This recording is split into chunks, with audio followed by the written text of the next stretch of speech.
দেখুন ক্যালিপারের পিন, এই পিনের আওয়াজ গাড়িতে যখন হয় তখন খুব ভয়াবহ আওয়াজ হয়। এই যে প্লেটার জন্য, এই যে প্লেটা হচ্ছে, এই যে প্লেটা দেখতে পাচ্ছেন, এই প্লেটার জন্য গাড়িতে যখন আওয়াজ হয় খুব ভয়ঙ্কর আওয়াজ মনে হয় যেন কিছু ভেঙে গেছে।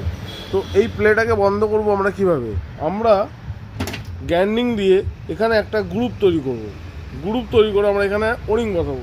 দেখুন কিভাবে আমরা গ্রুপটা তৈরি করছি।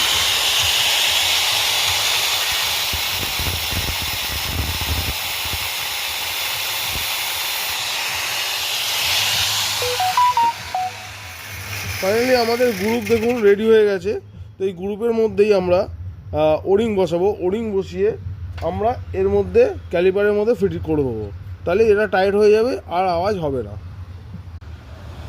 দেখুন আমরা দুটো ওরিং লাগিয়ে নিয়েছি। তো ওরিং লাগিয়ে দেখুন ক্যালিপারে লাগাচ্ছি, এই যে একদম পারফেক্ট হয়ে গেল। এই দেখুন খেলছেও, একদম টাইট।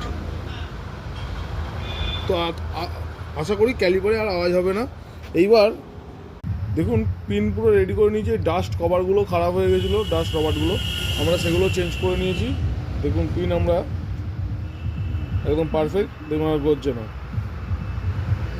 সেমভাবে আমরা এপাশের পিনটাকেও লাগিয়ে নিচ্ছি। দেখুন গ্রিজ করে নিয়েছি, গ্রিজ লাগিয়ে আমরা লাগিয়ে নিলাম। দুটো পিনই কমপ্লিট করে নিলাম। দিয়ে এবার গাড়িতে ক্যালিপার লাগিয়ে আপনাদের টায়ারে যে টায়ার ঠুকলে যে আওয়াজটা হয়, সেই সাউন্ডটা আপনাদেরকে আমরা দেখাবো। ফাইনালি দেখুন আমরা ক্যালিপার পুরো কমপ্লিট করে নিয়েছি। ক্যালিপার কমপ্লিট করে আপনাদেরকে দেখিয়ে দিচ্ছি, কোনো আওয়াজ নেই। দেখুন হাত ঠুকছি, কোনো আওয়াজ নেই, একদম পারফেক্ট আছে। আর আপনাদেরকে দেখিয়ে দিচ্ছি ক্যালিপার গর্জেও না। দেখুন দেখুন পিন এক ফোঁটা গর্জে না, একদম পারফেক্ট আছে। তো ক্যালিপারে আওয়াজ হবে না একদম ফাইনালি। আর ভিডিওটা ভালো লেগে থাকলে লাইক, সাবস্ক্রাইব, শেয়ার করবেন।